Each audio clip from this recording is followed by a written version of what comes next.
Alrighty, hello. Welcome back to Slightly Twisted Female. I am your host, Brittany Rue. Hey guys, Happy New Year. Good to be back and good to see you guys. It's been a little bit. I decided to just focus on the holidays and whatnot, but it is 2024 and we are back in action with more bullshit coming in from the previous season of bullshit. So, let's take a look. I decided to open up my Twitter and see what in the hell is going on in the world today. And of course, never ceases to amaze, and never fails to come with the goods. All right, so let's take a look.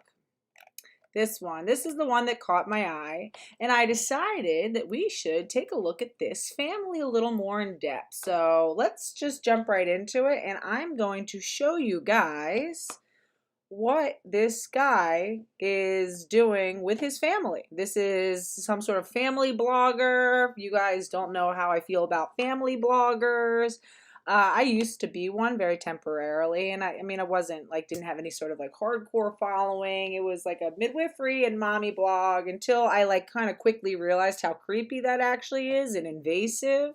And the more that I got to know other mommy bloggers, because it's like when you start off in a genre, you kind of get to know other people who are also in that genre. And I was like, these people are gross, and this is all kind of weird. And I'm like, yeah, I'm actually not that into it. It's one thing when I was pregnant and I could talk about my own experience, but I think it's weird and inappropriate to constantly have your kids plastered all over the place and sort of creating a social media blueprint for them that they may or may not, want to have later on. So it's weird. Anyway, here we go. Let's listen to this guy who's very questionable. Throughout his whole process, my son came to me and told. So this guy is in the UK and he is of Irish descent. That's what he said in his bio.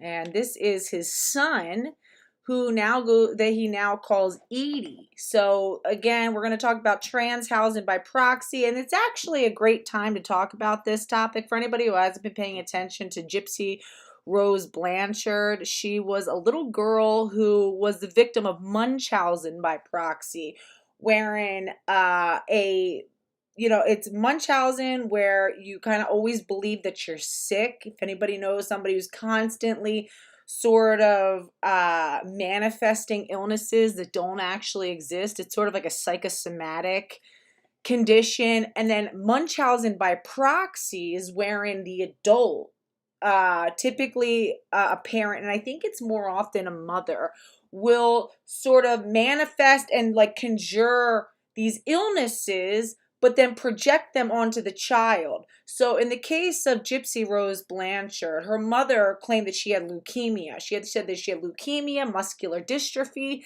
and basically forced this little girl to live in a wheelchair. She would shave her head to make it look like she was very sick. She was giving her these anti-seizure medications that ultimately made all of her teeth fall out, was essentially poisoning this child. And as somebody who's gone through chemotherapy myself, chemotherapy and radiation, so some of the most dangerous parts of cancer treatment are the treatments themselves, right? Because you have to understand that when we're going after cancer cells are so biologically similar to healthy cells. So anything that's going to damage a cancer cell has a great potential to damage a healthy cell because they're so similar. What gives us the grace of being able, the sort of margin of grace that allows us to actually target and destroy cancer cells is the fact that they're slightly more unstable than a healthy normal cell, right? And it's a very thin margin, and that's why you still end up killing off of a lot of healthy cells, and it has a lot of negative impact. So to subject a child to unnecessary cancer treatment is cruel and unusual. And who else subjects children to unnecessary cancer treatments? Things like double mastectomies, things like Lupron, which is a prostate cancer drug for men, in late stage prostate cancer.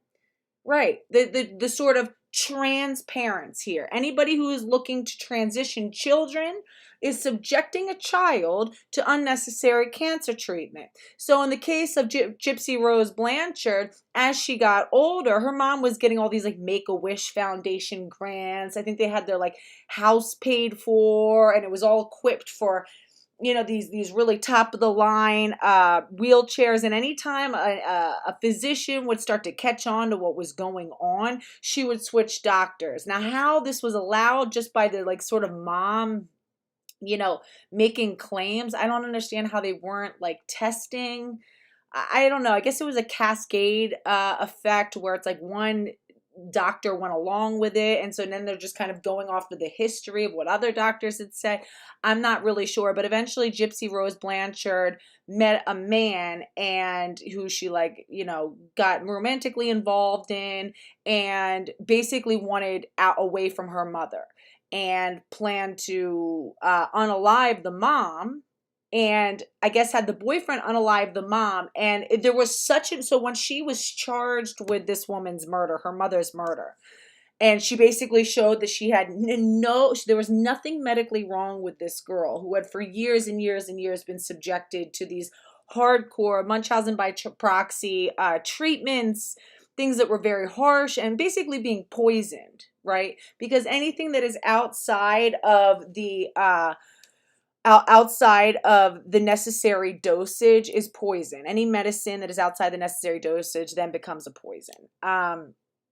And they unalived the mom, and there was such an outpouring of public support for Gypsy Rose Blanchard because of what happened. Let me just pull up a picture of her real quick, just so you guys know who I'm talking about. I'm sure most of you at this point probably know of this story. And so anyway, she was just released. So I think that she had been given like 10 years and then got let out early, which thank God. I mean, honestly, this woman had every right to honestly get away from this mom. And I think the level of abuse that she endured. And just remember, so many women who are rotting away with these life sentences or hardcore sentences, unless they did something at the behest of a man, most typically women are locked up for like reactionary crimes, right? It's a lot of time it'll be like a woman who can't take it anymore, who's been abused by her husband for a long time. So when we're standing up for incarcerated women, you know, against things like being housed with men and whatnot, please understand these are already women who have been so victimized and so re-traumatized by a system that failed in protecting them. And that's why I think that's so especially important, is standing up for these women. So anyway, here's Gypsy Rose Blanchard. Here's a picture of like her and her mom back when she was, you know, in this sort of active Munchausen by proxy. So that's an example of medical Munchausen by proxy. And they've come up with here, and I'll just read to you real quick, just so we can all be on the same page. So let's see. All right, so Munchausen by proxy syndrome is a mental illness and a form of child abuse. A caretaker of the child, most often a mother, either makes up fake symptoms or causes real symptoms to make it look like the child is sick. Now, why did they do this? For a plethora of reasons. A lot of the time, the mom wants attention, or she wants the sort of benefits that come with having a sick child, being able to get sort of financial aid, being able to get, you know, whatever the case may be. I'm sure that there is a spectrum of reasons as to why women manifest this sort of abusive behavior against their children. Now, we talk about Transhausen by proxy because a lot of people have made the connection that a lot of these parents who are transitioning their children and claiming that these children are trans have a lot of very similar characteristics, and it seems to have like a similar etiology to that of Munchausen by proxy, so we call it Transhausen by proxy. So it's parents who are basically projecting a transgender identity onto children, and because children are so, you know, eager to please, because children you know, are so impressionable and so ill-equipped to sort of deal with that level of like narcissistic gaslighting and, you know, these sort of mental attacks that they go along with it. It's the same exact reason, and I've told this story before. When you think about things like the Liberian Civil War in the 1990s, which is one of the most heinous civil conflicts that we've seen in modern history. And what was so marked about that conflict was the use of child soldiers in Liberia. And they were literally recruiting any child who could hold an AK-47, which of course those Russian AK-47s were always like the gun of choice because of how like cheap and reliable they are. Any child who could hold an AK-47 would be recruited and basically, taken as a soldier, or children were taken even younger and sent to like military camps. And they found that children actually were some of the most ruthless fighters because kids, they kind of like they separate them from their family of origin. They make the army and the guerrilla groups their new de facto family, and they're training these kids, and it's very much like a classical conditioning, reward system. And the kids become so eager to please, and obviously they don't have a fully developed prefrontal cortex, so that they don't understand long-term cause and effect. They don't understand long-term consequence, or really the weight of their actions. So they become some of the most willing and eager to engage in some of the most heinous war crimes. We were seeing kids who were literally cutting fetuses out of the pregnant bellies of women. I mean, really, really horrific things. It's the same thing if you look in like the streets of Chicago or Philadelphia. You always get these like creepy loser old head who will go and find some, 13, 14-year-old who doesn't have a lot of, supervision, whose parents are probably bullshit. And they groom these kids and have them doing like street errands, because they also know that those kids, they'll sit there and sell them on it by being like, oh well, you won't get in big trouble, and once you do this for us, we got your back, and we'll like help pay your bail and all this stuff. And they do. A lot of times they get slaps on the wrist, but now the kid has a felony, and it's like he's just not, probably, a lot of these kids are barely literate. I've seen how fucking terrible the public education system is in a lot of like, Philly and like Chicago. So then these kids are just fucked. They're just like cycled into like a life of like street life and crime and stuff like that. So I say all that to say it's easy to manipulate children, and we're seeing it with a lot of what I think is so creepy and like inappropriate about a lot of these parenting bloggers. Like there was that recent blogger, there was a woman, what was her name? If anybody remember the name of the woman who just got arrested, and I think just was like either sentenced or whatever the hell for abusing her children. It was like 8 passengers. Hold on, let me see what the woman's name is. 8 passengers. It was some like weird like Christian parenting blogger. Yeah, Ruby Frank. That's who it is. Ruby Frankie or Ruby Frank or whatever. And here's another example of a creepy like parent blogger who had her whole family plastered all over YouTube, would literally like put the camera in and also like film really like private stuff with kids. I remember she was like had found one of the kids like journals or something, like private journal, where the kid was talking about like a crush that he had, like a girl who he had a crush on. And this weirdo mom is reading from the journal, the diary, in front of the whole family and in front of the camera, like airing out this kid's private stuff. She would just use a lot of like humiliation tactics, and was like real, and she always talked about like shame was the root of like all evil or evil thoughts, yet she was like constantly shaming the kids for like everything. She was accusing like her daughters of being like a whore and all that. It was just so insane. And it was like, I think, again, and a lot of it's like I'm sure a lot of us can relate to like knowing somebody on social media who in real life who's like super fake online, or real obnoxious online, or annoying, or just posts all these like dumb takes, and then everybody's like, oh yeah girl, go get it girl. Like I remember I had this one friend who like just had a baby, her whole life was all messed up, and like she would dump all of her responsibilities onto her mom and go clubbing all the time, and would constantly post like pictures of her club outfits when like It's like the baby is like 2 months old and is like home, and she's always like fighting with these random dudes. And everybody's like, yeah, girl, go get it, girl. Like, live your best life, like killing it. And I was just like, ew.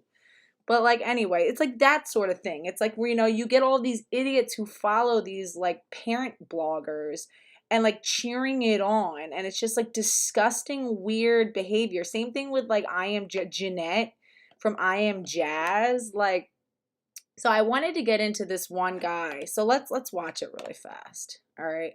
Told me that he didn't feel like he was in. My son came to me and told me that he didn't feel like he was in the right body. And I asked him, do you want to be a girl? And he said, no, Dad, I am a girl. And since then, she has been living as a girl. And the older she got, the more she's looked for representation, the more she's looked for a connection and community. And then the other night, I was watching Married at First. I am so sure that that's what this little boy said. Like, no, Dad, I am a girl. Like, again, that's when you're like, no, son, you're not. You're a boy. But what's been going on, bud? Like, how are you feeling? Like, what made you think that this was, what does that mean to you? What does that mean you feel like a girl? Right? And it's like, you dig a little deeper and you realize it's like, oh, you saw something online. Or a lot of the times the parents lead with this stuff, right?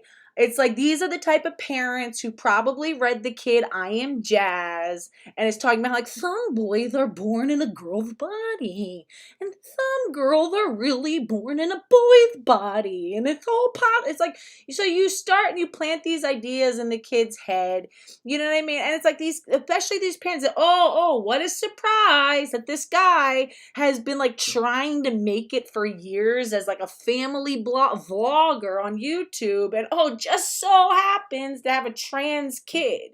It's like, it wasn't getting enough attention, I know how we'll get some attention. We'll humiliate my son on like, international, like on the internet for attention, likes and clicks, emasculate him and tell everyone he's really a girl, and basically, once you start affirming children, the chances of them medicalized go up astronomically. This is why using preferred pronouns and all this other stuff is not as harmless as it sounds like, and it's not as harmless as they want you to think. Oh, what's the problem? Just let a kid, kind of like role play it for a while. Maybe they'll grow out of it. No, because once you've already like started to lock that kid into that identity, it is difficult to pull back out, right? So eventually the kid's whole identity and friendships and dynamics within his family and his community and at school all depend on this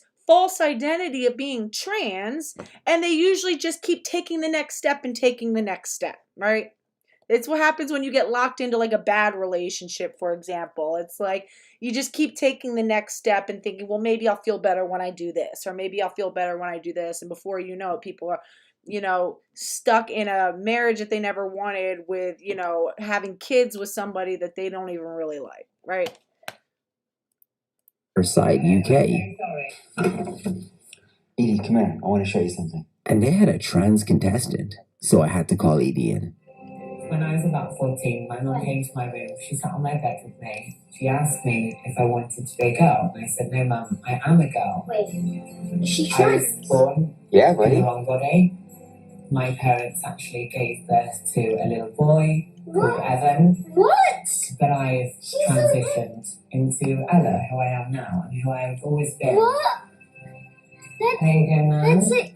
I I want to be like that. Oh, Susie Glucksman 100% gives me gay. My gaydar went off like instantly. No, he's married to a woman though, but he's like, he definitely seems like he's gay. It seems like she's his beard. Like, the more you listen to this guy, it's so weird. And he's like real controlling. My family is amazing. That's so cool. It's not been easy. My parents struggled. They didn't understand it in the beginning, but nor did I. I'm proud of you. I love how it's always the same. It's like, oh, I didn't really understand it, or I didn't have a word for it until someone told me about trans. It's like, if it was so innate, if it's something that's just so who you are, why do you need someone to introduce these concepts for you till all of a sudden now, oh, that makes sense. Like, maybe because it's not real. maybe you're experiencing other things. And again, just how like this person who's on TV probably wanted a boost to their career. We've seen how well it works out for people like Dylan Mulvaney, right? We see how it works out, this whole like, you know, like incel to trans pipeline. It's like the nobody cares about you, effeminate gay man, until all of a sudden, oh, you're this like popular you know, personality. Once you go trans, no one was checking for Bruce Jenner. Nobody was checking for Bruce Jenner. And all the women in the family were getting all the attention. Like, look what happened to all the men in that family. You have like Bruce Jenner, and then you have like the son who like can't deal with any of it. Whatever the fuck his name was. And then you have like, you know, then you get Bruce like trooned out. Cause it's like, well, what about us? I know, it's bad. Oh my god. They have accepted me now, and we have an amazing relationship. I'm We have an shocked. unbreakable bond. Not only is he married to a woman, he's got like 4 kids with her. It's weird. And that's why I've got so much love for them. Throughout this whole process, you're going to obviously find out more about me, and I'm going to be more open. I want to have the chance How to cool tell is that? you everything that you guys will find out, and I will tell you all. I just don't want to do it right now. I'm feeling a bit overwhelmed and emotional. Just I don't know what to say. why me and my family are so close. She's like, But I he haven't looks exactly explained like. trans. I want to Oh, tell girl, I everyone. wanna be like Let's that. have this conversation with my husband. Yeah, see, this boy knows the assignment. Like, he knows what's expected of him. He knows what he's supposed to say. Who knows if, like, the dad was, like, probably set up the shot or whatever. Well, like, here, I'm going to call you in. This kid like, it's like, okay, anybody who has watched the one wrestler, and I've covered him twice, what's his name? He goes by Gabby now, Gabby Tough or whatever. He was this like big time like WWE wrestler, and he turned out, and he has this like gorgeous wife and then like daughter. And of course it's like so histrionic, so constantly desperate for attention, anything for attention. And like built this whole TikTok following, and like tries like it, but you can tell it's like even his daughter knows like what exactly the dad wants her to say, and like knows how to follow along and play along. Like it's to the point where it's like you either can fight it or join it. And you know, these kids want validation from their parents. Yeah, Gabby, yeah. Gross. Hold on for 1 second, guys. I'm gonna pause the stream for one. Oh yeah, Tyler wrecked. Yeah, that's it. I like can't keep them all straight sometimes. Hold on for 1 second. I'm pausing this. All right, my bad. I'm back. Let's see.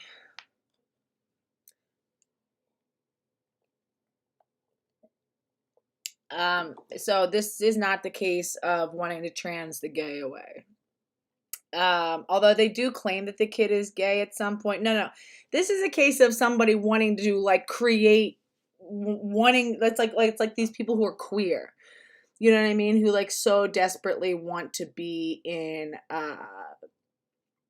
to like, you know, be a part of like the LGBTQ whatever community. And actually I do think there is something to say for like, you know, a lot of these Transhausen by proxy parents actually have their own form of like autogynephilia.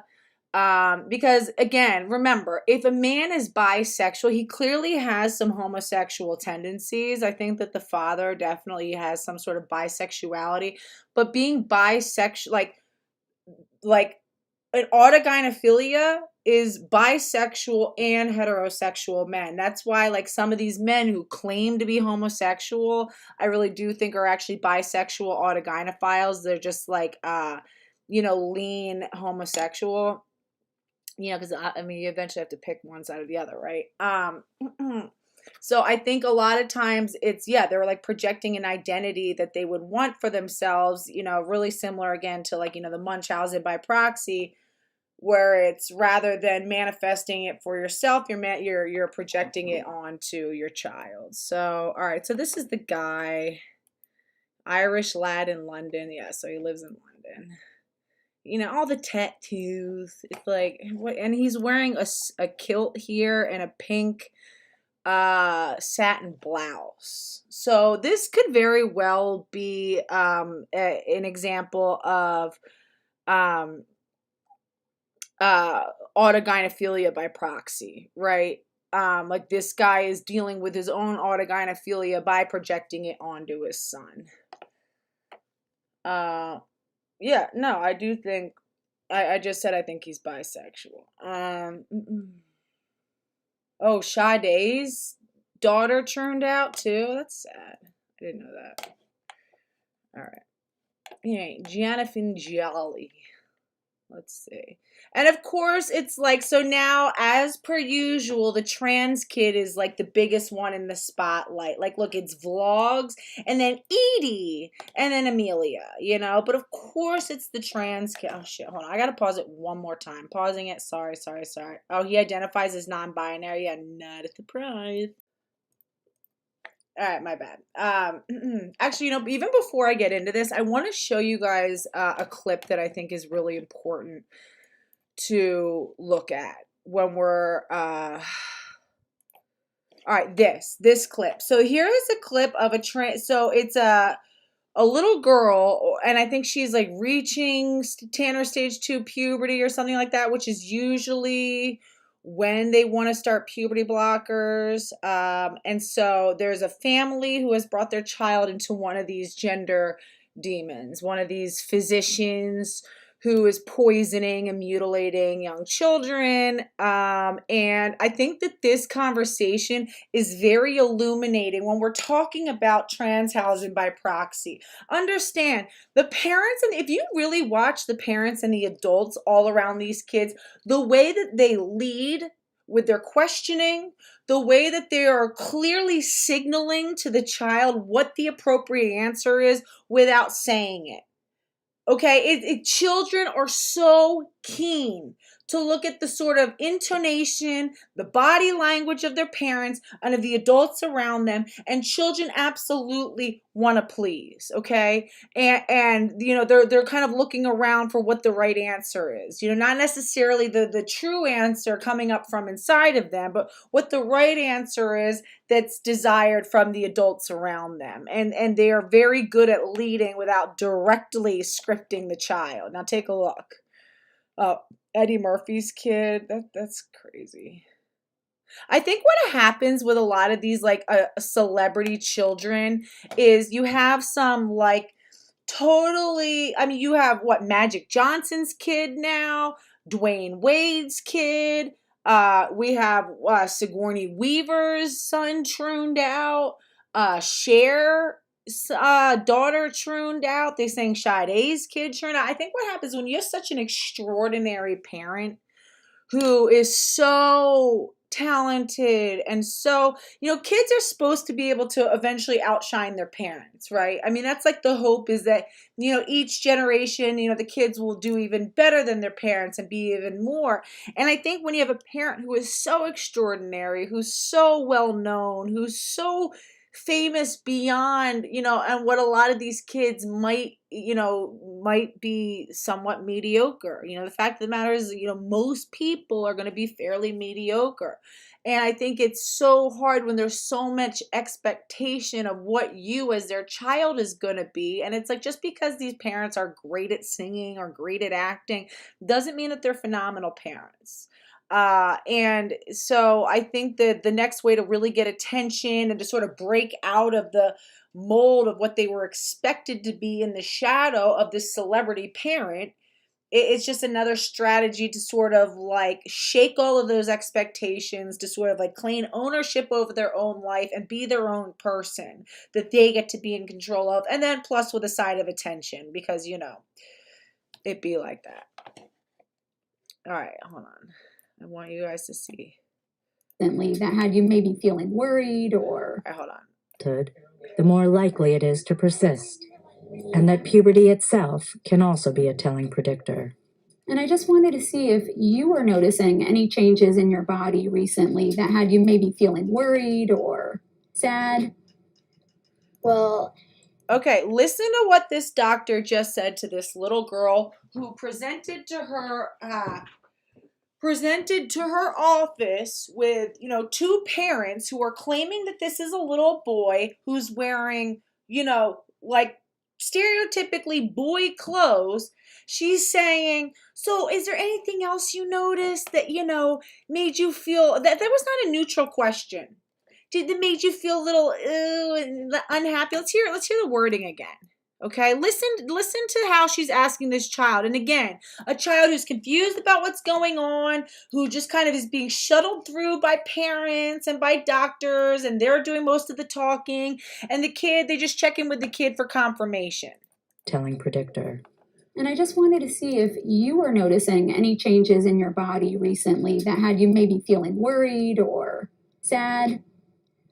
Well, That's how this woman asked this little girl how she feels about her female puberty. That has you feeling worried or maybe a little sad. It makes you want to just smack the shit out of these people. I'm sorry. But it's like, first of all, how dare you? Everyone's gathering around like, oh no, she's experiencing puberty now. Oh God, what should we do? Should we get started? And all the adults around you are acting like there's a medical crisis happening because you're developing some breast buds, right? Because maybe you started menstruating. Oh God, oh no. Are you worried? Are you scared? Are you upset? This is terrible. And the kid's like, oh God. Bro, huh? This is a doctor. This is the physician. How dare you? this one over here, it started getting real tender. I think Daniel had been really concerned about how quickly this was going to happen and just really... Listen to this mom. This mom is a creep. She's basically like, how quickly can we cut my daughter's breasts off? How quickly can we get her on some toxic medication that will permanently stunt her neurological and physiological development? This woman is sick. Listen. And of course, it's always them speaking for Daniel. Okay? No, how about you let your daughter speak for herself? Why is it that, like, the daughter said one little thing, I feel some, like, swelling here. And now we've got all the adults are ready to hop back in and start speaking for her. Okay? This is Munchausen by proxy. I'm sorry. Yeah, the wrong puberty is the most Orwellian term ever. 1000%. It should horrify everybody. This one over here, it started getting real tender. I think Daniel had been really... Which is what happens when you develop breasts, right? They get tender. That's normal. This one over here, it started getting real tender. I think Daniel had been really concerned about how quickly this was going to happen and just really feeling strongly about not developing breasts. Mm-hmm. And my husband and I want to do anything we need to keep his emotional well-being in mind. Another thing that is so dangerous that they do to these children is they constantly underscore and highlight that this kid, that if we don't move forward with this in a timely manner, and if she starts to go through some signs of puberty, that this child will self-harm. That is a dangerous proposition, and I've heard, if you listen to detransitioners, a lot of them say the same thing. They thought that if I didn't go through this, I was being told repeatedly that I could eventually get to a point where I unalive myself. And now you have this sort of like ticking time clock time frame where now we're tethering it to puberty, and we've got to stop the puberty before it happens. And it's, when can we get it started, Doc? We don't want Daniel to hurt himself. Reaffirming it, calling it. Now my parents are calling me by this name. Is that who they love? They want Daniel. Do they want me? How could you do this to a child? For real. And how he feels about himself. Okay. Early intervention does make a huge difference. Once some physical changes of puberty have occurred, voice deepening in boy body people, for instance, they're irreversible. So really starting puberty blocking medications as early as possible is really important for some people who are really experiencing distress. Now, anytime you hear anybody talk about how like Blair White or Buck Angel are against childhood transition, remember, they constantly talk about how transitioning was the best thing that ever happened to them. And then you got Blair White coming in, and all of them, all the true trans talk about, well, the only way you get to be trans and get to have all the trans privilege in society is if you truly pass. If you truly pass like us, and if you look good like us. But then you're talking about how you're against childhood transition, right? So you're basically setting a standard where for some people, the only way that they'll ever reach that is if they transition early. If we want to get on the boat, you better get on it quick. You're speaking out of both sides of your mouth. It's very much do as I say, not as I do. And it's like, so you can't sit there and promote this idea that, oh, wait till adulthood.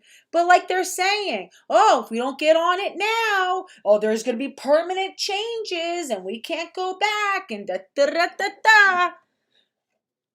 That, to me, that's a very pro-medical, it's just like you get to like wipe your hands clean of it because you can sit there and say and pretend like you're against childhood transition. You're a walking billboard for it. People are going to still see you and be like, well, I want to achieve that. And well, Blair's saying that I can't use the women's restroom unless I look like Blair. This is why the whole some can get in and some can't will never work, and it's bullshit. Right. Totally on it. All right, so let's see. Yeah, the mom's creepy in this. Again, and it's like, and I knew a mom like this who was so obsessed with forcing, from the time she was pregnant, so obsessed with forcing queer identities onto both of her sons, and was dressing her one son. We didn't know what he was at first. I thought he was a daughter. Come to find out, it was a little boy, dressing him like a boy, dressing him like a girl, gave him a girl's name. And it's like, and of course, she's heterosexual, and it's like she's in this interracial relationship, and I guess that wasn't as exciting anymore. You can't get all the like cool woke points off of that. So then they had to be queer, and she was a midwife that I used to work with. It's a shame because she used to think she was cool, but then she would like having like her bio like no turfs or swerfs. I mean, it was her whole identity, totally projected it onto the kids, 1,000%.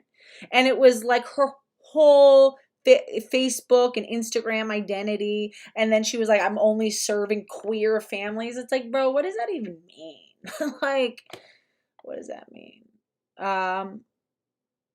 No, you're not muted. Generation Y, you're not muted. I just don't. I have top on. Hold on. Probably because let me change that. You might be getting. I don't think Helene is here, so you might be getting stuck in the filter. All right. I don't know why Blair has. I think because people are so desperately looking for a middle ground on this topic. People really want to. The reason why Blair is so popular and like Buck Angel and all that, people are desperate to have their cake and eat it too. They want to be able to like come off as being, empathetic and caring and woke, but then also, not. They see how like truly deranged some parts of this ideology is, because it truly is. I mean, unless you're like really sick in the head or selfish, anyone can see it. So it's like a way to like be supportive without being a transphobe. And it's like, no, unfortunately, there's only you're either with it or you're not, right? You're either with all of it or you're not with any of it. There is no middle ground. There is no compromise. Okay, you can't come in and create some delusional, weird, dogmatic fantasy doctrine and then we have to compromise with that. That's not how it works. It's simply, reality is not compromising with this because none of this is based in reality. So let's take a look at this Jonathan Joly guy who is now using his son, Edie, as a prop for attention on the internet. Get your kids off the internet. I'm sorry, and there's like a few people and like even some TERFs I see putting their kids on the internet. Guys, come on, stop. Please stop. Please stop. It's not a good idea. I put my kids on my private page. Okay, you want to post your kids on the internet so that your family can see whatever? Fine. Make like a private Facebook page and be very clear about who follows it. Keep everything, under lock and key. Otherwise, your kids do not need to be on public pages, period. It's super, yes. Stop filming these kids on TikTok. It's so sick. It is sick. It is sick. Truly, truly, truly. All right, let's see. Life gets better. Will we stay the same? Do you know what love is? Do you know what love is? Do you know what love is? What love is like? Do you know what love is? Gerald Brooks says, in my opinion, the true trans crowd is beneficial to our cause. Some people won't peak unless they hear from those. Sir, Gerald, I'll make myself big for this. What is our cause exactly? Just so we could be clear, because I know that some people come into this for different reasons.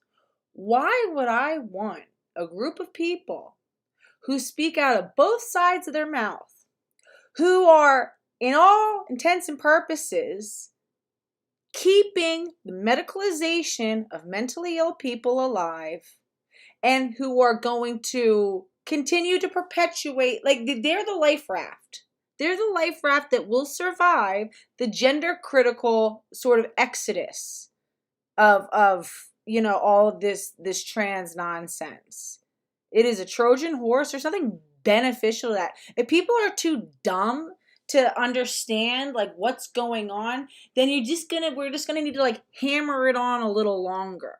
But compromising with terrorists is not something that we need to do. And in fact, it muddles the whole issue, because again, it makes people think that they're being gender critical when all they're doing is actually protecting and enforcing and upholding the next iteration of this. It came out full swing, and then it's like a virus. You come up with a treatment for the virus, you come up with, or a bacteria, you come up with a penicillin, and it either gets wiped out or enough of it survives that now it mutates into a whole other thing, and it starts thriving in its new form, which is exactly what's going to happen. How in the hell you see that is beneficial to our cause only makes me feel like you're not really sure what our cause is. But I can tell you that my cause has no use for true trans people. Not here, not now, not there, not ever. Don't worry, life's gonna get a lot better. Trust me. Will we stay the same? Yeah, the thing is, what true trans does, and it is so dangerous, is it says somebody had told me that I should have Joey Bright, because I was saying I need I had a request for hosting more butch lesbians, which if anybody knows any like worthwhile butch lesbian to talk to, tell them to hit me up. People want to hear more from butch lesbians, and I'm happy to have as many as you guys want on the channel. But somebody had mentioned Joey Bright, and I was like, the same Joey? But she's like, oh, Joey Bright was recently in a documentary. I was like, you mean the same documentary that says that some children benefit from transition? The one that GenSpect released?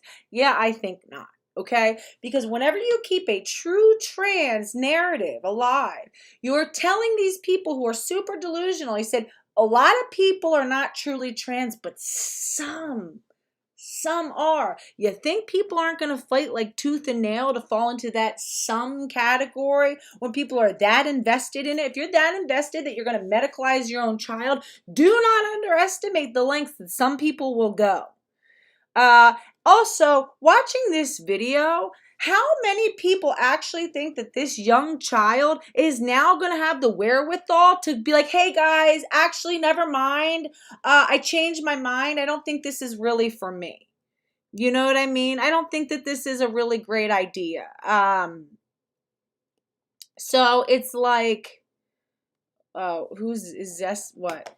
My sister played with makeup up until age 6. Let's see. Yeah, Zessie says Blair is honestly worse than the other Tims because he thinks he deserves being in our bathroom, but we'll sell out other Tims when in reality we don't want any men in our bathrooms. Exactly. And also, again, this is what you know, encapsulating this moment, entombing this moment by posting it on the internet. This child, you think that this child now, the dad has what, I think 3 million followers, subscribers on TikTok. So you've got hundreds of thousands of comments of everybody like, oh, wow, so wonderful. Wow, he's just, look at her living her best life. You go, Edie. And you think this child, knowing how much her father now depends on this trans identity for content and likes and attention, you think this child's going to really have the wherewithal to come back and be like, hey, I don't actually think this is for me? When everybody in the world is overly affirming, how embarrassing. Say he eventually is like, whoa, never mind, I don't want to do this. And then he's a teenager and other kids come back and find this content and they're like, weren't you a girl? And he just wants to separate himself from this stuff. And you're so confused by that point. You don't even know what it means to be who you are anymore. You know what I mean? Yeah, no, Gerald, listen. The problem is, Gerald, is that you're not the only one who's saying that, right? So it's not even me calling you out specifically. It's just, it is such a lazy, cheap shortcut that people think that by teaming up with people like Blair White, all Blair White and those people do is cement transgenderism. And it acts as, again, and it creates a sort of palatable form of queer theory that Republicans can maybe get behind, right? That's what's happened. You have Caitlyn Jenner, who's an anchor for Fox News, Blair White, who's a little, right-wing media darling, and they're like classical liberals. They're not even truly conservatives. And it's it just creates a palatable form of this ideology to, fully kind of create. And again, it's a controlled opposition because now we have the hardcore queer theory. And then we have the sort of, the true scum trans medicalists. And now it looks like those are the two fights when really they're all in the same camp.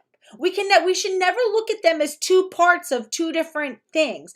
They are all one whole. Okay, we can't compromise on that. It is reality versus non-reality. That's it and that's all. Okay? Once you try to create these other camps that, compromise a little bit, it's lazy and it's dangerous and it will be our downfall. Do not make that mistake. I know everybody wants to look like they're reasonable. Everyone's so scared of being called out as being a bigot. And whenever they tell you about how unreasonable you are and how closed-minded, don't listen to it. It's just to scare you out. And they're calling you an extremist position. It is not an extremist position to say that men cannot become women and that women cannot become men, and that there's no such thing as living as the opposite sex, that sex and gender are not two different things, that gender was just before a watered down way to say sex. Queer theory is all a bunch of academic bullshit, and transitioning children is one of the biggest medical scandals of our time, okay? It's just reality versus not reality. If you change those sides to be something else between people, what a low bar that we think it's so wonderful that Blair White acknowledges that he's a male. They all know that they're males. It's just some of them are so disingenuous, but they all know. What are you talking about? That's the big compromise. Oh, he admitted that he's a male. And it's oh, and he doesn't want children to transition. He doesn't give a shit. He even said in the Jubilee thing, he said, I'm doing more to protect the trans reputation than what you guys are doing because I'm at least trying to come off as reasonable. He made it very clear that his intention is about preserving the trans identity. It's not about, eradicating it. And of course, these like true trans guys who have put in so much effort to perform femininity and to do, surgeries and stuff. It's like, of course, they don't want any of the other people come. They hate that other people got to get up on the mic. That they were no longer like the special, unique unicorn who could like speak for everybody. Now it's like anybody could come up to the mic and they're mad. Like, no, I'm the true trans. You should ask me what I think. And Yeah, no. And it's like it would be different. It's like, because again, this doesn't affect him. He got to have all the surgeries he wants, and he's Twinkie.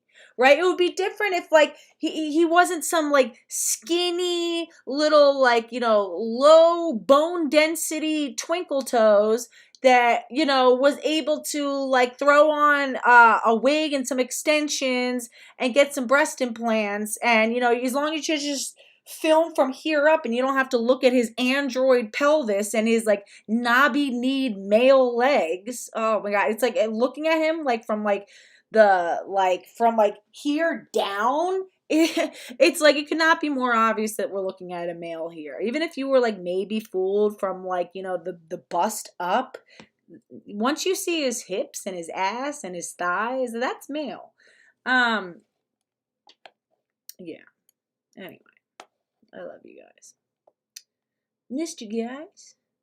Colin Wright said once that he only uses preferred pronouns for his friends who aren't delusional. But Buck is delusional. If anybody goes on Buck's, it's like, I don't want to keep bullying her. It's like there are so many times I want to respond to her, but it's like she was very gracious to offer me.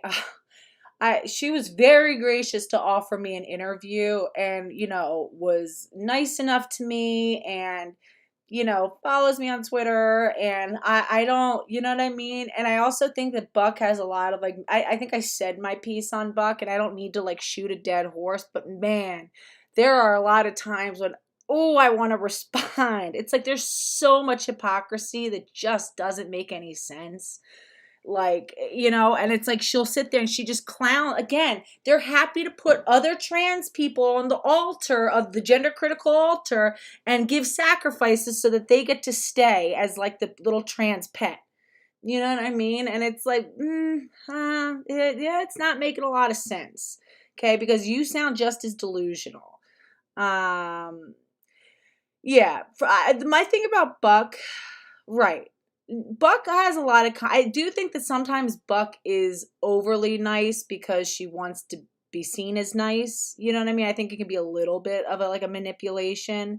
But I also think that she has a lot of trauma and addiction issues. And I think that she also was very heavily victimized by a lot of this. And I think that she's so heavily addicted to like the testosterone and the attention, and just has a lot of other like comorbid issues that like, I don't, there's so many people to go in on. I don't need to continue to go in on her.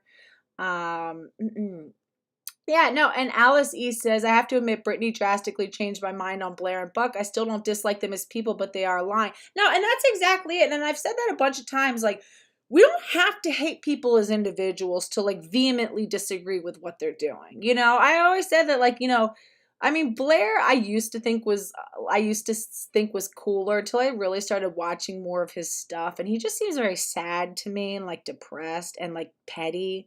I used to think he was cooler, but like Blair, I remember Buck seems nice. Ariel Scarcella seems cool, even though I think she's a liar. I think, what was the troon that I debated? Laura Hobbs. I think he's funny as fuck, okay? He's fucking hilarious. Like, him and I sat and talked for like a good half an hour, both before and after the show. And he had me like in tears, okay? He's just so goofy and like and it's like, and it's like, it's weird for how serious, it's like he like takes himself super seriously and not seriously at the same time. And like, I don't know how to explain him, but like, I don't hate him, you know what I mean? But it's like, I vehemently disagree with everything that he says, and I think that what he does is horrific and going in women's rooms and all this sort of stuff. But like, You know what I mean? He definitely fucking had me laughing. Like, he's funny as shit. It's just like totally retarded.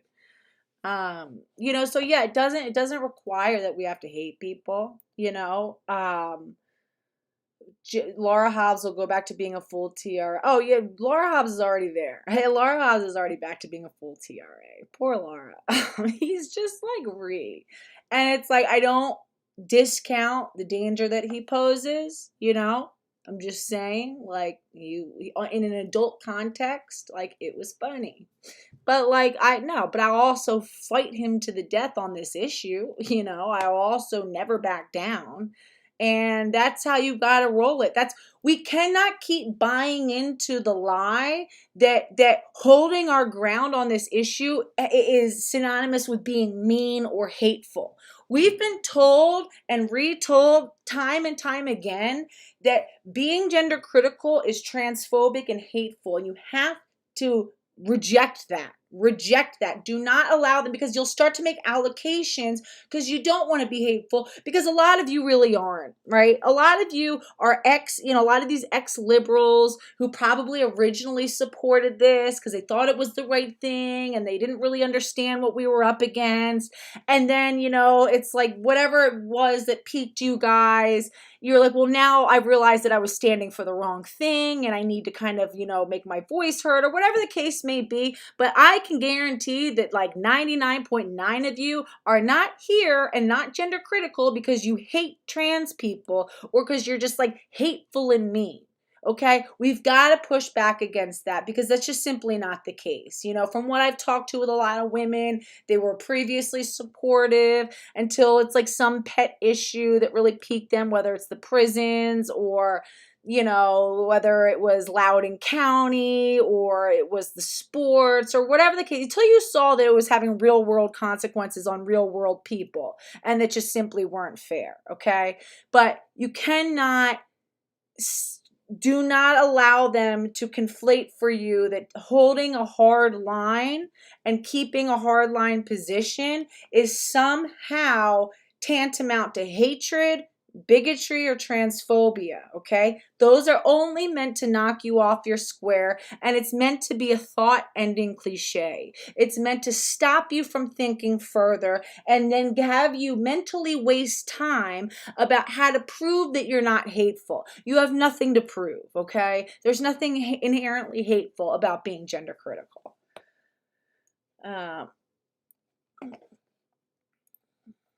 Yeah, right. They just call you hateful just so that you'll stop talking, right? It's been a very good way to silence people, up until very recently. Let's see what else this guy is. And like, it's like all of this. Who does this? I've had like 2 people come on my channel and ask to see pictures of my kids, and I'll block you, bro. Ask to see what my kids look like, and you're gonna get blocked. All right. It's like, I'm not even, it's weird if you need to see what my kids look like. It's weird if you need, you know what I mean? And even if it's like in good faith, I'm sorry, but like, let's just make it normal that it's super inappropriate to even like ask what people's kids look like or wanting pictures. And I mean, the person who asked me to did not seem like they were coming in good faith, but it's like, most people would never, you know what I mean? Like, can we just make this, can we like shame this? Look at this. Millions of, these kids might want to distance themselves from this stuff. What gives you the right? It's like, are you that boring that you can't come up with like some other way? You can be a parenting blogger without showing your kids. It's very possible. Talk about the things that you do, tell stories, you don't have to show them. Yeah, exactly. Yeah, Generation Y says the only people causing a trans genocide are the affirming parents and doctors. 1000%. All right, let's see if we can find more of hold on. Okay, whoops. Hold on, sorry. I'm just trying to find. Is this? Yeah, of course. Let's see. This is the trans My daughter Edie kid. came out to me as trans 5 years ago. And 2 years later, she socially transitioned to a girl. And since then, I've watched her blossom into a beautiful young lady. And so much in her life has changed. It's been such a positive experience. But I also see people asking all the time, what if she changes her mind? What if she's not happy? So I thought, let's go ask her. Edie? Yeah? It's been 5 years since you've been a girl. Are you happy? Yeah? And that's the only thing that matters. I love you, Edie. My daughter Edie came out to me as trans 5 years ago. And 2 years later, she socially transitioned to a girl. And Can you guys see the chat on here? You can, right? Okay, yeah, my bad. So why is it doing this? Why is it cutting? Oh, I see why. Hold on, my bad. Oh, what if she changes her mind? Yeah, sir. We bet that all he's got to do is come up and talk to you. And also, what do these parents do? This house is like baller. I feel like sometimes a lot of these bloggers are like already pretty wealthy, and then they just like pay for views or something, because who watches this? How is this like entertaining to anybody?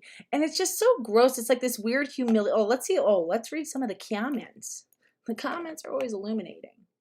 Her happiness is key. Joshua Seddon, some creep. Her happiness is key. And if she's happy, then nothing else matters. From watching since she was born, it's so clear how much happier she is being Edie. There's a new light in her eyes. Yeah, probably because like they're getting so much more attention online now, and is like, you know, being the love bombing. Come on, bro. Like, also seeing like a 20-second clip of somebody does not tell you anything about them. She is beautiful. You're a wonderful dad. Cutie. Such a cute family. She's so pretty. Happiness is all that matters. Wonderful parenting. She looks very happy. And that's the thing. As long as she's happy, that's all that matters. Can we have a video of the whole story of Edie, please? His whole TikTok is about it. How old is Edie? He's 9. Good job, Tamara. How are people defending what gender he wanted to be when he was 5? WTF, exactly. Once, not wanted. No, she's 13. His older sister is still in primary school, which is like 11 years old, so no. I love you, Edie. So amazing and inspiring. I love her so much. She's so pretty. Never has it been 5 years. So fat. Edie's here. Wow, such a beautiful story of your son. That's what's up, Marquise. Marquise says, wow, such a beautiful story of your son. Oh, Lord. And of course, now it's all the back and forth is going to create like a ton of it. I know, it's so cringe. It's so cringe. Oh, my God. Like, let's all just talk about the same thing over and over. Ew. Let's see how like his, or let's see the other one. My daughter Amelia and Edie have been helping me with the elves this year. Edie is still poorly, so it's down to myself and Amelia to keep the elf magic alive. Tonight's plan is a marshmallow fight. This was thanks to comments, so thank you very much if you leave this in the comments, because we use it, so you're welcome, you're special. Thank you for all the nice comments. Hope I get better soon. I will not be in school tomorrow though, so Amelia's on her own again tonight, but she's great at it. Should we, we should You will get us.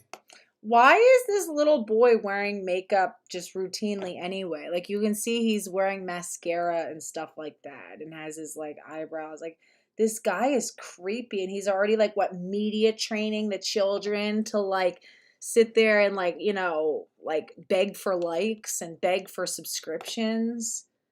And then I think that they've like been like passing new laws too, where like the parents have to like set up trust funds for the kids so that they can make some of the money off of that, like, you know, that the parents are making money off of them, that the kids have to have some kind of a cut. Yeah, it's always about looks. Jessica Tully says, why are looks being the priority for this poor kid? That's always what it is. It's always some superficial nonsense. I put everything in kind of order. You want to use this or something? I reckon I could make the stands. Let's see if we can do this. Can we borrow an elf? We need an extra elf to confuse things. He's watching Wednesday. Yeah, I can't. Where's the mom? Where's the mom? Are they not together? Because it's like always him and these kids. I'm sorry. It's just like. My daughter Edie has moved into her new room, but before we get into transformation, she wants to set the rules. Before you come in, you have to understand the rules.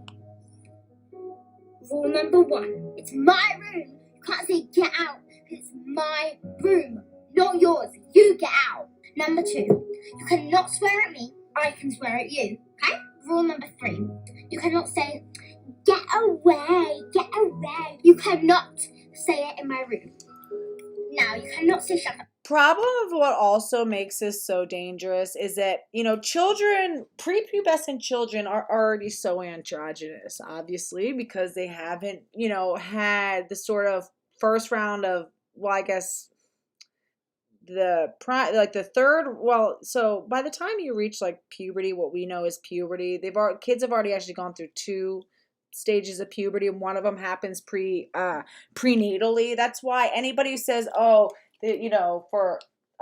kids who have been totally pubertally suppressed can be accepted into women's sports because they haven't had any effect from a male puberty. And that's just simply not true. The first puberty happens at about 20 weeks gestation, prenatally. So it's the reason why around 20 weeks is when we're able to actually, through sonography, see whether or not we're having a male fetus or a female fetus, because it is by then that the genitals are developed. How does that happen? By going through the first puberty, which is prenatally, which, for example, a male fetus will actually be exposed to higher levels of testosterone and androgens than they will during like the, age 13 puberty. And the point of this is to develop the child's genitals, right? After they've gone through this. So I guess it's like probably 17, 18, 19, 20, something like that. So then by around week 20, which is about 5 months into the pregnancy, is when, everybody has their big gender reveal, because that's when the genitals are developed enough. And that's because of the first exposure to androgens for a male fetus. So you can never undo that, right? Male children are born, already exposed to androgens, and you can already see it a little bit in this little boy.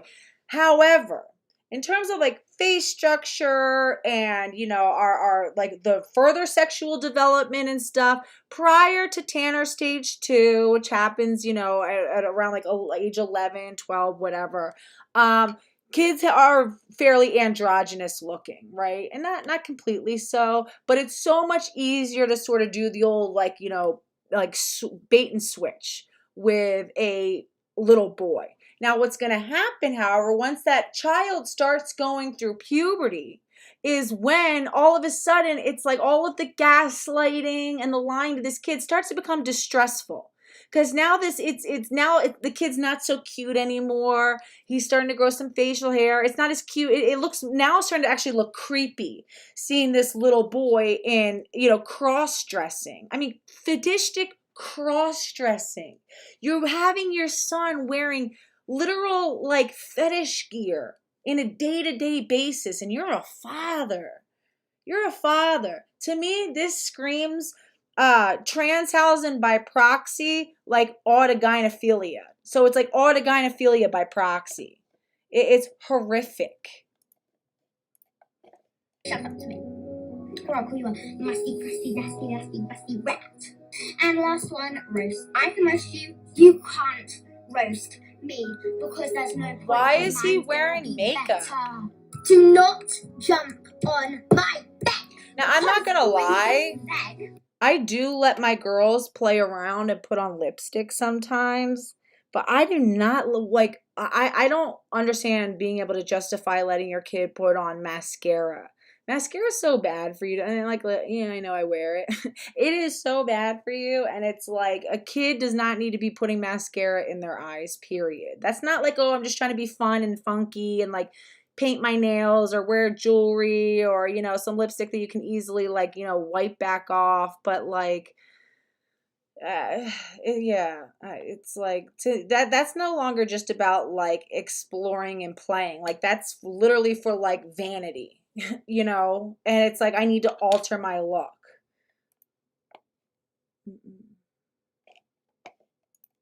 You don't think AGP by proxy is a thing? I fully and wholly disagree.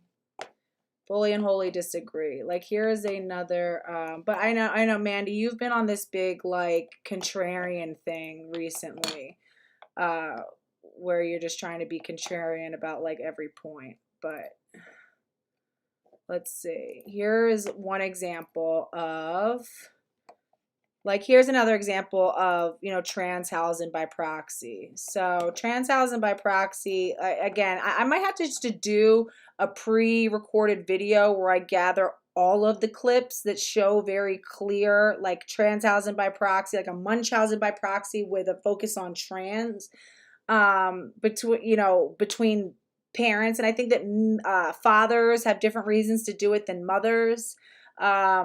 But yeah, there's such a clear pattern going on. Yeah, of course it's 100% real. She's just been like trying to be contrarian lately. I don't know why. It's annoying. Oh wait, hold on. Why is this doing this? Is going to make him join the LGBTQ community. Does your mom say you have to be LGBT? No, I think she's what I want to be, but Go ahead, Lex. Go ahead. Keep talking. Say what you're saying. My mom doesn't matter if I am gay or lesbian or any of that. She doesn't care. All she cares about is that I'm a part of it. How does AGP by proxy not make sense? Right? If somebody's an autogynephile, and especially like, I mean, we know that fathers essay their children, right? Fathers, you know, engage in a lot of weird sexual abuse of children, and groom children for different reasons. So if Transhausen by proxy is a thing, right? And the father has some kind of, like he himself has, it's the same reason, like, okay, for example, gyneandromorphophiles, men who are sexually attracted to, trans-identifying males typically are androgynophilic themselves, right? But rather than make the target themselves, they search for men who are autogynephiles. So men who are attracted to autogynephiles are also almost always autogynephilic themselves. And so I think in the same vein and in a similar vein, for especially when we're talking about a father who is transitioning his son, which is, I think, more rare than we see mothers doing it. I think that autogynephilia by proxy sounds pretty logical, again, based on the etiology of gyneandromorphophilia, right? And just autogynephilia in general. There's different, targets and ways to express it. So it's not necessarily pedophilia, but it is, I think, within the same category. I think it's still a sexual exploitation. I think that it's still some sort of like, sexual grooming and via way of projection. If I'm not a part of it, she'll try to convince me to join it. What are you saying right now? Facts. That I would convince you to join what? Oh my God, listen. And if I'm not a part of it, she'll try to talking. Say what you're saying. My mom doesn't matter if I am gay or lesbian or any of that. She doesn't care. All she cares about is that I'm a part of it.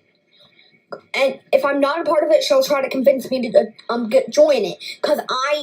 What are you saying right now? Facts. That I would convince you to join what? The LGBTQIA+. This is bad.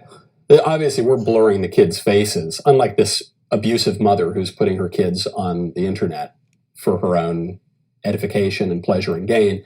But you can see when the kid starts to answer this question, the other kid looks at the mother and says, "Ooh," and the other. That's a huge thing too. It's like during the conversation. Hold on, I gotta text my kid's school really fast.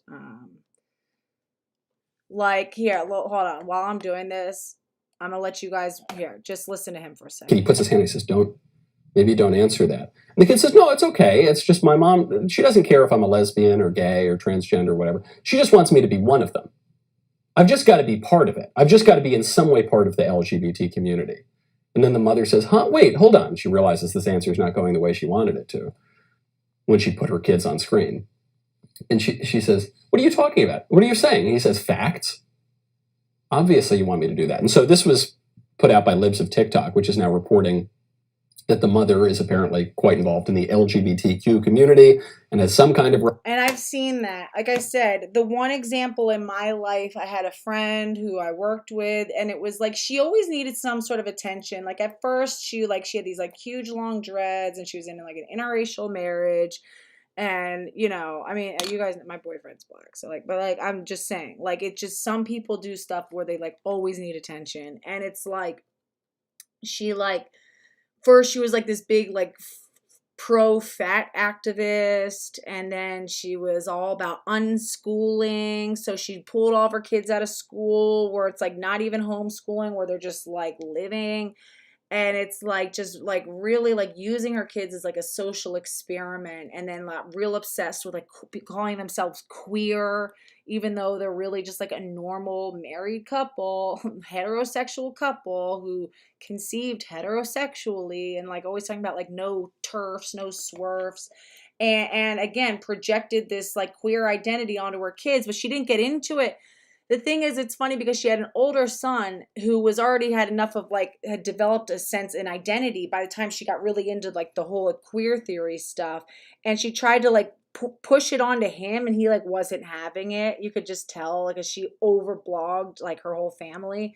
And then she had a son. She like got pregnant, and I feel like the only reason she got pregnant and had a kid, is so that she could queer this kid. I swear to God. You know, there's like an 11-year age gap between her kids, like showed no signs of interest of expanding her family until she wasn't able to successfully like queer her older son. Then all of a sudden, you know, gets pregnant and talks about the entire pregnancy, how they're not going to announce the sex of the child and we're going to let them decide. It's like, if anybody saw that one special about the family who like had like babies, you know, like wouldn't tell anybody like the sex of the child and waited till they were old enough to decide. It seemed like she literally watched that special and like made it her whole life. And it just seems like this child literally the whole existence was there to sort of satisfy this fantasy that she has about like transitioning one of her kids. And no one knew if it was a boy or a girl. And she was always, dressing him in girl clothes, and to the point where I named him a girl name, to the point where I thought it was a little girl.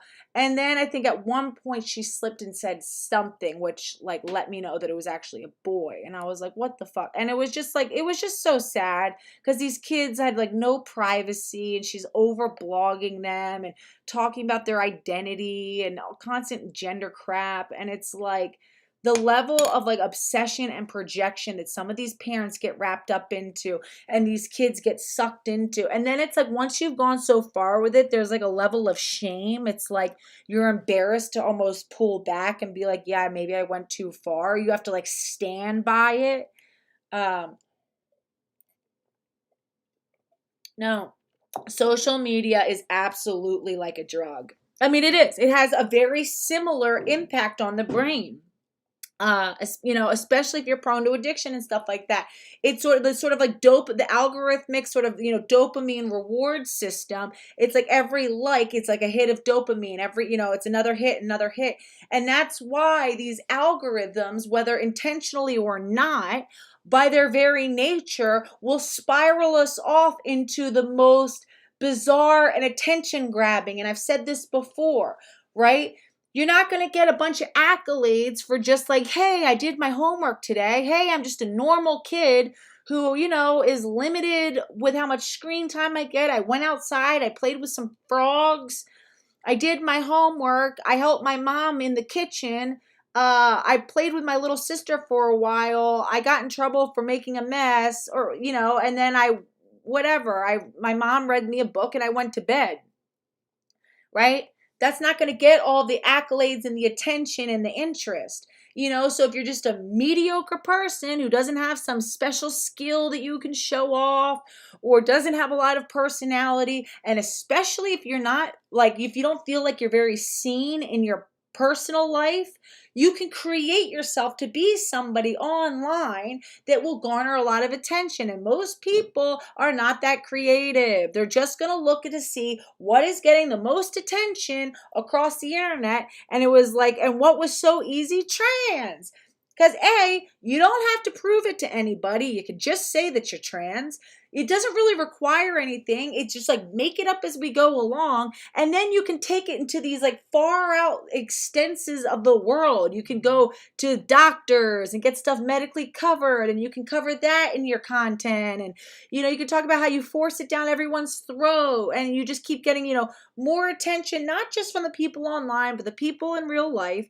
And again, for parents who, they want to set their kids up. Some people will do it for themselves, and some people will sit there and project it onto their child, because then they can be the hero.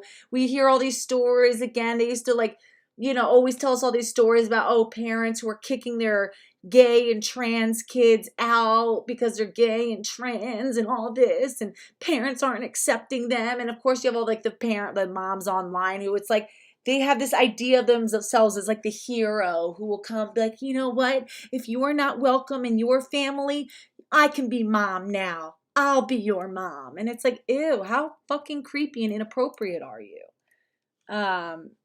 Yeah, and if anyone criticizes you totally, Generation Y says, and if anyone criticizes you, you can scream bigotry. It's you immediately have the one up on every single conversation. People now have to sit there and walk on eggshells around you. You suddenly have all of this control and power in the sort of social marketplace, right? You can control people's language. You can control who gets in trouble. Now you can exact revenge on people who ignored you or were mean to you. If they do something that you perceive as a slight, you can have them go get in trouble. Yeah. So Estrogen says, is this boy is being taught how to gaslight girls and abuse others to get what he wants. Him and his father are nasty boys. That's such a good point. Again, it really absolutely does. It trains these kids that they don't have to adhere to any sort of reality, that it's whatever they want, they should be allowed to have, and the world has to tailor itself to them. What a fast track, excellent lesson to develop your child into a narcissist, right? That I whatever it is that you can imagine, you can force other people to partake in. You don't have to sit there and learn about the world. The world has to learn about you. It's your job to teach people about you and punish those who speak out or punish those who don't follow along. It is a grotesque lesson.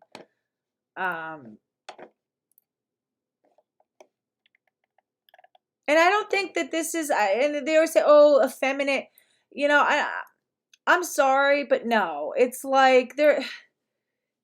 there's only so much that these kids, I don't know. The materialism of it all. You know what I mean? It's that the way you look is everything, and that's your whole identity, and your toys and your fashion and your clothes. And it's teach kids that to have more. Teach kids that there's more to yourself than just the crap that you wear. And let's see this part. No, your mom don't get it, and your dad don't get it, Uncle John don't get it. And you can't tell grandma cause her heart can't take it, and she might not make it. Why is she wearing why is he wearing so much makeup? Dare, don't you even go there, cutting off your long hair, you do as you're told. Tell you wake up, go put on your makeup, this is just a phase you're gonna outgrow. Ew. No, your mom don't get it. the dad coming in to like do the behind hug. Ew, it's all about the dad. And if you don't see this as like a form of Transhausen, this is all about the father and his attention. Apparently he's like married too. Where's his wife? We don't see her at all. Like this is his whole life. And also he's wearing like so much, this kid is wearing a ton of makeup. And you think that this kid came up with this act on himself. You think he like, you know, like wrote the little skit for this? No, he's playing a part. This child knows what his role is and he is playing that role. This is a really cringe and again, not developing good quality character in children. You're teaching them to be deceptive. You're teaching them to just live as role play. He doesn't even know who he is. So while this child is spending so much time and energy developing a sort of like pseudo personality, he's not developing himself. This is not his true authentic self. This is a role play. So this child is going to reach adulthood having no idea who he is. I would love to see how it all turns out for some of these kids. You know, and I mean, not love and not in the sense that I you know, am glad to see these kids being hurt at all. But it's like, I should say I'm very interested to see, you know, what when the kid finally has developed his own voice. And again, and it's like in the case of Jazz Jennings, let's look at Jeanette real quick. Okay, let's look at how Jeanette described her son. This was in 2015. So this was like earlier in the whole Jazz saga. So this is before we knew everything that we now know. Let's hear what Jeanette said.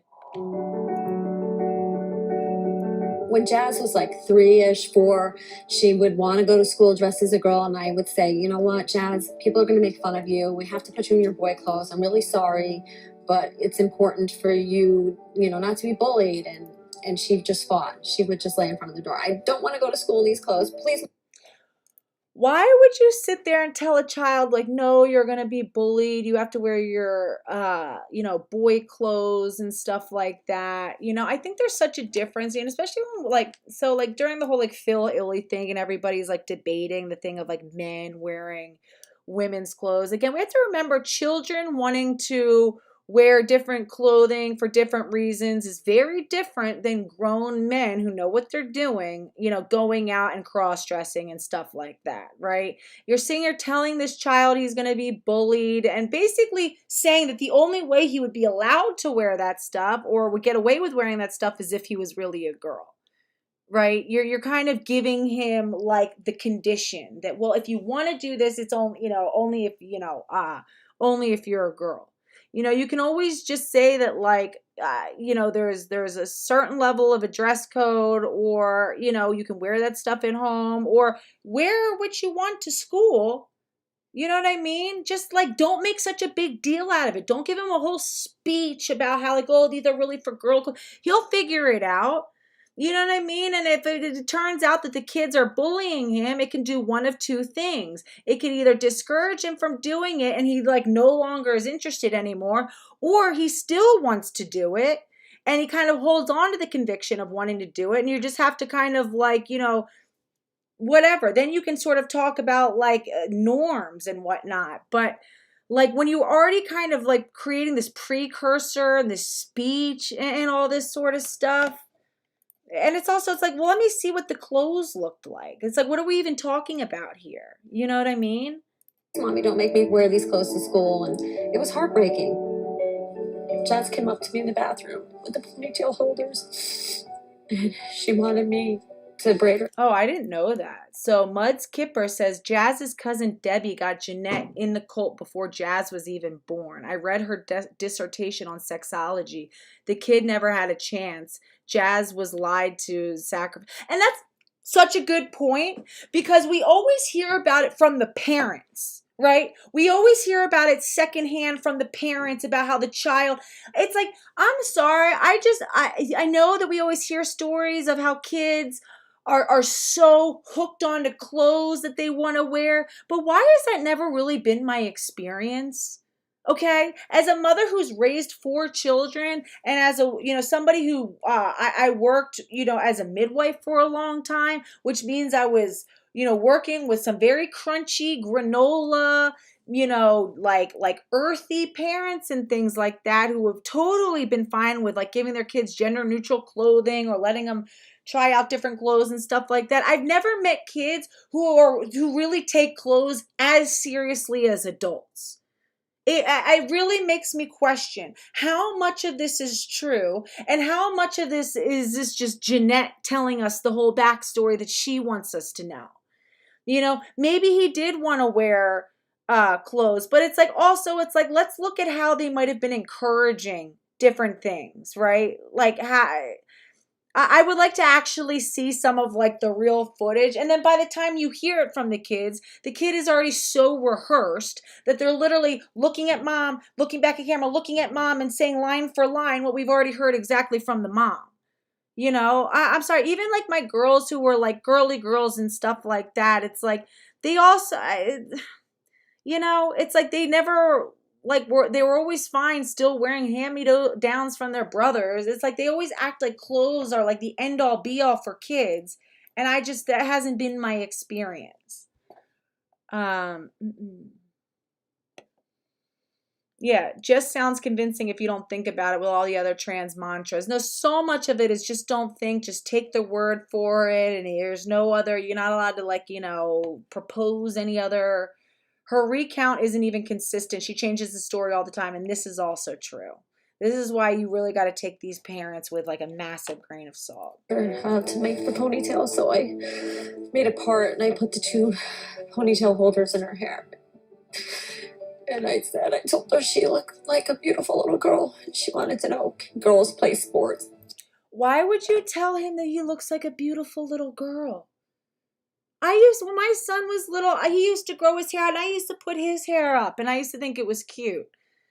I never once looked at him and said, you look like a beautiful little girl, and started crying and hugging him and making some big weird deal out of it. Like, the kid is not stupid. He can pick up on that there's some sort of like major significance here. And wow, my mom is having a very emotional moment because my hair is like this and is now telling me that I look like a girl. Why was that necessary, Jeanette? Was it really worth now cognitively stunting this child? Was it really worth sterilizing him? Was it really worth making sure that he will never, ever, ever have any true sexual, companionship? Because he can't even have an orgasm? Just why? Because he wanted to fucking wear a dress when he was a little kid? And how much of that is even true? How do we even know? Mom to Cutie says, my son used to wear his sister's fairy dresses and loved his nails painted. Guess what? He's now 12 and is still a boy and will always be. Exactly. And Jazz would have always been a boy. Like, why did you have to reaffirm that he's a girl now? Because you're the one who clearly, again, and they talk about, gender critical people want to enforce stereotypes. No. We're not the ones saying that a little boy who decides to wear some stereotypical girl clothing is now literally a girl. No, we're not the ones saying that. You're literally saying because he put on a dress and put his hair up that he's now literally a girl. Like, come on, bro. And I said, girls can do anything they want to do. And she was so happy and she was dancing around. It was like just such a great moment, and I just loved her, and I just wanted to see her happy, and it made her so happy. Why couldn't you love seeing your son happy? Why couldn't you love seeing your son twirl around in the dress? Right? And it's like if people do stuff that's so outside of the norm, again, it's like either he's going to get, a little bit bullied. And it's like we also act like that's the worst thing in the world. And it's like as if, and I'm sorry, I'm so tired of people acting like kids wanting to wear like the clothes that they want to wear is like the most defining thing, and getting made fun of for that is like the most horrific abuse that they could go through. Like everybody was made fun of something that they wore or did. It's like not the end of the world. We got to stop treating kids like the clothes that they put on their body are some of the most defining aspects of their existence. Like, oh, it's like you're being personally injured because of like someone, kind of clowned like the outfit that you wore. It's not that. How about we teach kids that that's like all this like superficial stuff is not that important. Yeah, it was mean and insensitive, but like either come back with something, or, I hate to say it, but like part of the reason why we socialize children is because children and other people do a good job of sort of reinforcing like norms and that are important to reinforce without the parents having to do everything, right? So you said, yeah, go ahead and wear it. The world might have like clowned him a little bit, and it's either he's going to either find his niche of friends who don't care, or he's going to be like, it's not worth it. I don't care that much about this dress, and like move on, right? But it's like, again, stop teaching kids like, oh, like, it is so horrible that someone made fun of your princess dress. It's like, it's not who he is as a person. Choosing what clothes you want to wear is not like the end all be all. Teach people that it's like this superficial shit does not define who you are as a person. They act like it's everything. It's not. And she wasn't allowed to go to school like that. It was just awful because this kid, it just made her day. She looked up at me with these eyes. And I knew that I was going to do whatever it took to. Yeah, so 877 Swiss Miss says, yeah, I think Jeanette wanted a girl as the youngest, last kid, and needs someone depending on her for the rest of her life. Jay is somehow disturbed mentally, very weird mom who overstepped every boundary possible. And it is so similar. Like, so if you look at this case compared to like Gypsy Rose Blanchard, very similar, because look, both moms are overly involved in the child's life, calling all the shots. Jeanette's weirdly involved in Jazz's like sex life, going and then goes to every single doctor's appointment. And again, yeah, in both cases, they become medically fragile. These kids who are otherwise healthy, totally normal, healthy children become these medically fragile, dependent kids. And now it gives her a whole new sense of purpose where she's got to go and all these, and it's all unnecessary surgeries and medications and doctors. And it kind of gives her a new life because again, for moms who it's like, who can't handle their kids growing up, like you said, it keeps their child tethered to them as the youngest child. That's hard. I know it's hard. It's like I found myself sometimes like babying my youngest because she's my baby. You know what I mean? And then I realized she was being like a little bit of like a spoiled butt, so I had to like cool it a little bit. But it's hard. Yeah, when it's your baby and you're like, no, you kind of, and it's like I remember I would even like when she was learning to speak, I would like repeat words that she would say like in baby talk the way she said it because it was so cute. And like I almost didn't want her to learn how to say it properly, but then I was like, that's so wrong. Like I need to stop doing that. It's like it's hard as a parent. It's like you'll find yourself like she would like say like I like daddy, like rather than like doggy, daddy. And like we would all do it and like think it was cute. But then I realized we were just like reinforcing like the incorrect way to say it. And it's like, all right, I got to let her like grow up and develop, as much as like, as a mom, it's like you want them to be your little nugget forever. But it's like these moms who take it too far, who really don't want their kid to grow up. What's the best way? Pubertally block them. Make sure that they never develop, sexually. Then also no one will ever, take him away from her. If he's sterilized and if he's, cognitively incapacitated. And I just want to quick show you like Gypsy Rose Blanchard, why I think there's so many similarities.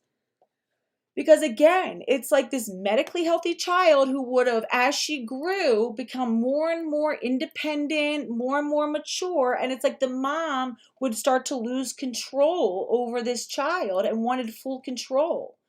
Let's see. I want to see if there's like a Here we'll do, hold on, let's see.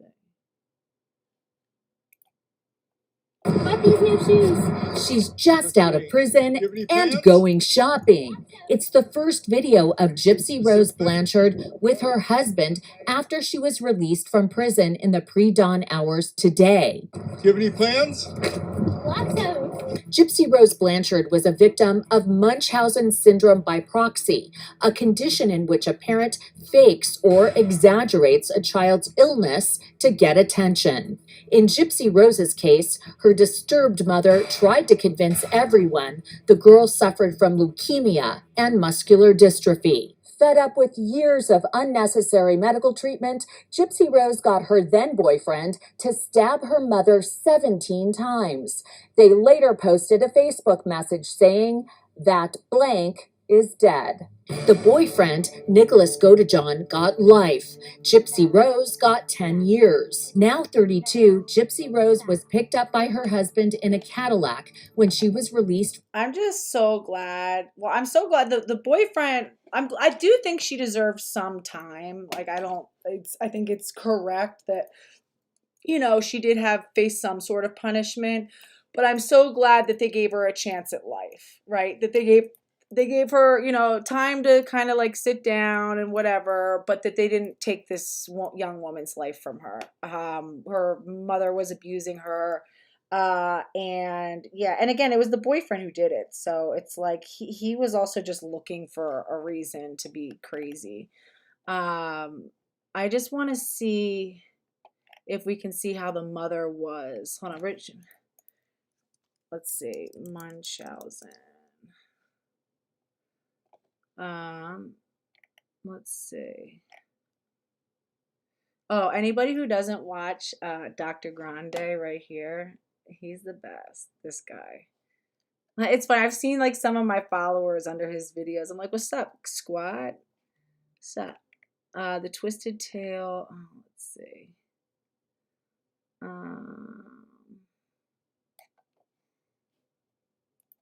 Let's see. A chilling murder case that ignited international interest is back in the spotlight tonight.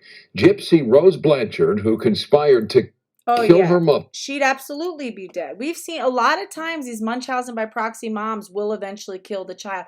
She was giving her, I also think that the doctors need to be held accountable. Like, who the hell was giving this child?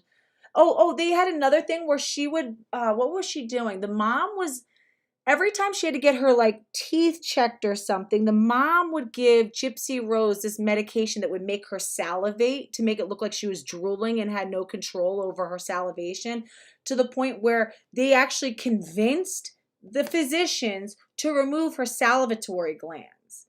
Like, what the hell physician was just like going along with this?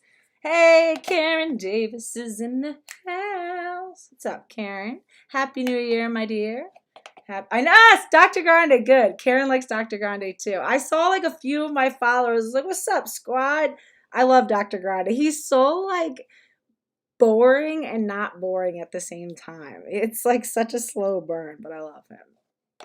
All right, let's listen to more of this. After being forced to pretend for years she had MS and leukemia, has been released from prison. The young woman revealed in court that her mother essentially held her prisoner, forcing her to use a wheelchair and feeding tube as part of an elaborate fraud scheme. Reporter Joshua Pineda has more on the disturbing case and what's next for Gypsy. It's a very sweet ending to a very, very long story. In 2016, Gypsy Rose Blanchard was sentenced to 10 years in prison for her role in the stabbing death of her mother, Claudine Dee Dee Blanchard. Gypsy was released from the Chillicothe Correctional Center at 3:30 this morning, and while her attorney is beyond thrilled to see Gypsy reunited with her family, he says this case took a toll on him. It's one of the most difficult things I've ever been involved in. Gypsy has gone through things that I wouldn't wish on anyone, and to finally be at the end of this, for her to be able to come out and start living a normal life is wonderful. Stanfield says as part of her parole, Gypsy will be allowed to leave Missouri and live in Louisiana with her husband, Ryan Scott Anderson, whom she married while she was in prison. Stanfield says he's still. I'm worried about that though. First of all, I'm so glad that this young woman has a chance to life, but I'm also worried that she married some guy in prison, and like obviously she has a history of like clinging to people who are toxic, and you know, because of her history, I don't think that she probably has a very good like metric um on, you know, choosing romantic partners. So like I hope that like, you know, and because of her codependency, her forced codependency from her past and abuse, I just hope that like this guy is a healthy situation for her, and I hope that like she has people in her life who can kind of keep an eye on that. But it's so great to see her able to come out, and she probably, yeah, this is such a case of self-defense. I don't even think she should have gotten that much time. I think like conspiring and stuff, it's still, you know, but it's like, yeah, I am really glad to see her able to have a life, and this is so not dissimilar from what we've seen. Like, I wonder if there's any videos of the mom. Hold on. Gypsy Rose Blanchard. Let's see, mother old videos. I just wonder if we could, because they used to do a lot of interviews with the mom, and she would talk about like, and I just want to see how she talks about Gypsy Rose compared to, for example, how Jeanette talks about Jazz. Let's see. Come on, why is this not? What's her mom's name? Mimi Blanchard, right? Oh, here we go. Let's see.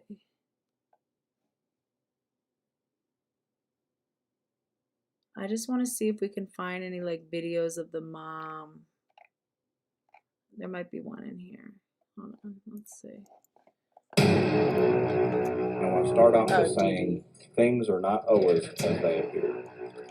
Oh my goodness, what an incredible mother this is, taking on this challenge of raising a child with so many medical problems. They believe she might have leukemia, could not walk, was in a wheelchair.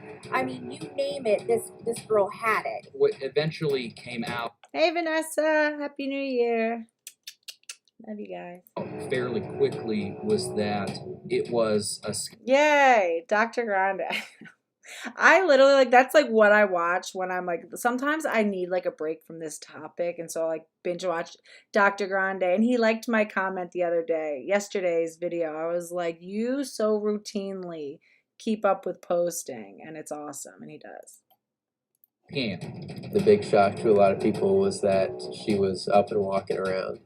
At some point, you decided to kill your mother. Is that correct? Yes.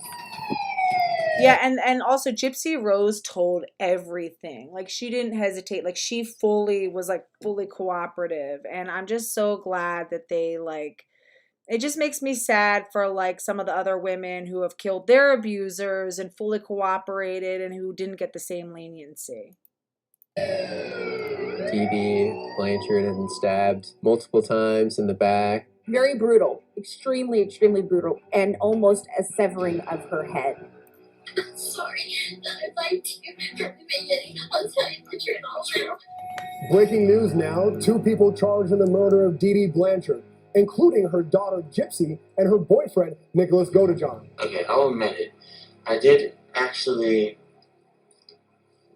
stab him. I will admit it. Gypsy manipulated Nick, a low-functioning person with autism. Whose idea was it to kill your mother? Mine. I don't think we're ever going to get the full story from either one of them as to what actually went down. moved here after Hurricane Katrina, had this daughter, Gypsy, who had all kinds of medical issues. They believe she might have leukemia. So sad. That she was asthmatic, that she... Again, this is, I mean, everybody was saying that she would have probably died had she not gotten away from her mom.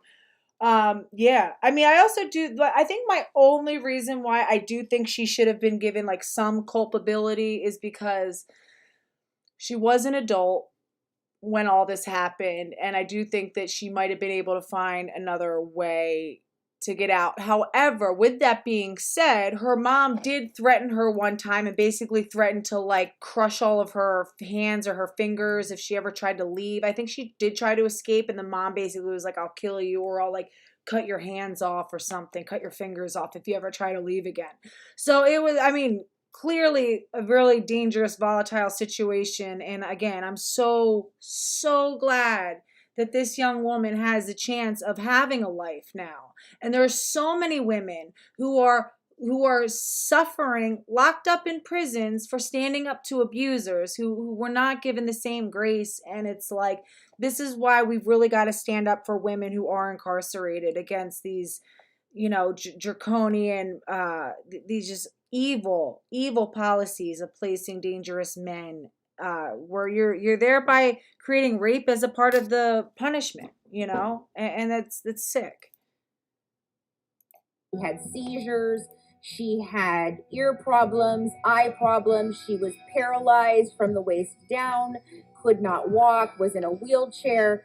I mean, you name it, this girl had it. She captured. Oh no, I totally agree, Vanessa. I totally hear what you're saying. I think that that's why he should do life, and I do think that he wanted just an excuse. You know what I mean? They happened to latch on to each other. You know, I just think that, like, I don't know. You know, again, like her, you know, like her trying to run away, do all this stuff. Like, she could have like called the police or gone to, you know, being an adult, she could have gone to one of her doctors and just, you know, spoken to them. Even if it was in front of the mom, just like, you know, freak out and just be like, get her, you know, or go. And I mean, if you're able to do all this stuff to plot a murder, you could also plot like an emergency, like restraining order, pretty much. So like, I just think that, like, you know, some small punishment is appropriate, but not even as much time as she got. And certainly not, you know, years and years and years of her life. And certainly not, you know, get in trouble for, like, you know, like murder. Sort of the heart of the Springfield community early on. They got a house from Habitat for Humanity in Missouri. It's so easy to live here, and it's so peaceful. Well, the problem is, so it's not even like, so it's technically the conspiracy is what people get in trouble for. And not even, yeah. But again, like I said, I think he's totally right to be in trouble. And I think that, you know, like, yeah. I don't even think she should have done as much time. I'm definitely on her side.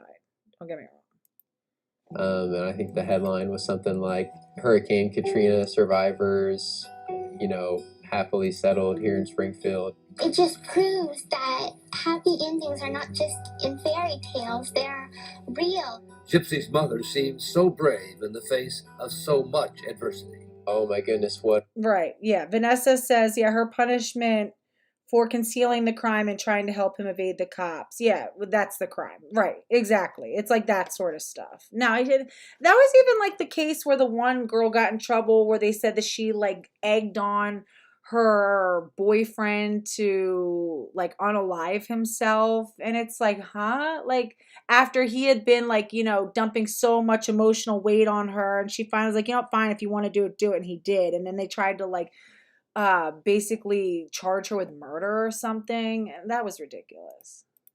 What an incredible mother this is to, you know, she's on her own here, taking on this challenge of raising a child with so many medical problems. But then, on a warm summer night in Springfield, just after midnight, the home built for Dee Dee Blanchard and her daughter Gypsy became the scene of a... All right, so you guys get the picture. So this mom was just like horrific. I just want to see if I can see any more videos of the actual... She's extremely intelligent. Gypsy's bizarre case was investigated by Fancy Maselli for her podcast, The Good Wife's Guide to True Crime. Now, she's not educated. Her mother didn't, you know, send her to school. You know, Disney movies and books were her education. The Disney fantasy world became Gypsy's escape from a life with a cruel mother who had used and abused her since almost from birth, telling her and the world that she had cancer, leukemia, and an endless list of other ailments. Gypsy did not necessarily know it was a scam. She truly believed she had these conditions. Gypsy has a full denture set. It's pretty sad, you know, that she had her teeth rotted right out of her head, and a lot of that has to do with the medications that she was given. I can only imagine how awful that would have been to have been trapped in a home like that, where like a prisoner. And so, like, hear what they're saying. They're like, oh, she didn't even know that she didn't really have these conditions. You know, it's the same thing a lot with Jazz. And I know a lot of people really push back against me when I said that, like, Jazz now does have some culpability as an adult. And I listen, I understand that that's up for debate, right? And I do hear you guys when you're saying that, like, the puberty blockers, you know, does stunt him cognitively. People don't understand that it's like our endocrinology and our neurological development are also interdependent. So when you're arresting one major facet of development, i.e. puberty, you know, our sex hormones prime and shape our brains, and it impacts our neurological functioning. That's why putting girls in early menopause is so evil. Our brains, our synapses require estrogens to properly fire. It's the reason why being in premature menopause puts you at such a risk for dementia, right? So it's like, no, and I hear what you guys are saying, right?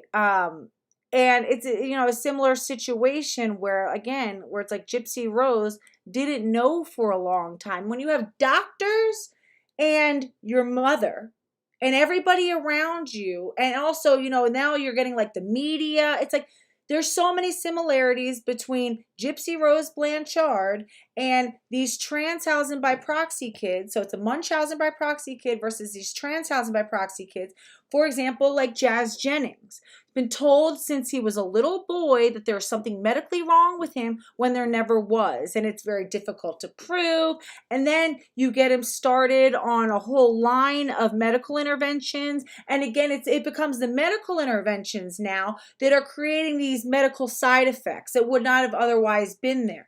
So now you're treating the side effects from the original interventions, and it becomes a cascade, because you have to understand our bodies are complex ecosystem. Once you disrupt one portion of that ecosystem, you risk throwing everything off of a balance. And especially when we're talking about something as complex and nuanced as our endocrinology, you know, our hormonal functioning. So, you know, in the one case where you have Gypsy Rose Blanchard, who from birth is told by her overbearing mother, who's taken into doctors, and again, these idiot doctors who are listening more to the parent, listening more to, you know, these people who clearly are pushing for something, pushing for a diagnosis, and then they end up just signing off on it and going along with it. They prescribe some treatments. Those treatments are, which are powerful, have these sort of catastrophic side effects, or these, you know, severe, you know, clinical side effects. Then those have to be treated, and that treatment has side effects, and that has to be treated. It's so similar to Jeanette Jennings, who from the time he was very little was told that there is something deeply and inherently wrong with him because he wanted to wear a Disney dress, or so the mom says, right? It's like he probably dressed up a few times and the mom really pushed it down his throat. And another thing that happens is a lot of times these boys, these kids will get dressed up just playing around in their sister's clothes or whatever. And everybody makes such a big deal about it. It's like, oh, wow. And just love bombs it. And it just creates this big attention where then it's like, oh, I want to do it again. And I've heard these detransitioners talking about that from the time they were young. It was like whenever they cross-dressed, they would get all of this attention. And the one guy talks about his grandmother who had made him a purple dress, and she would just pour love onto him every time he would wear it. You know, suddenly you're this big, special, important center of attention. And it's like, so how, again, and kids are not dumb. It's like they pick up on the signaling of their parents. You know, we've seen how much Jeanette signals to Jazz about what he's supposed to be thinking and what he's supposed to be doing. Right? So of course, so it's, but none of that was present, early on with her ever evolving story about how he was so desperate to wear these dresses. Was he really desperate, Jeanette, or were you desperate for him to wear it? Right? So then again, and it becomes the mom's whole identity, where in both cases they're getting all this attention. So in the case of Gypsy Rose Blanchard, she's getting a lot of local media attention. The news outlets are coming, they're constantly saying, oh, this could be her last year on earth. And she's getting Disney trips. And then eventually Gypsy Rose herself gets really good at playing the role, just like Jeanette Jennings. Let's see if we can get Gypsy Rose Blanchard old news videos. Because she got really good at playing the role and be like, oh, thank you, and acting sickly and stuff like that. Kids are not dumb. It's like you sit there and you groom them and you teach them from an early age, how to behave and what you want from them. Let's see. Hold on. Let's see. Gypsy Rose Blanchard, old footage. Let's see.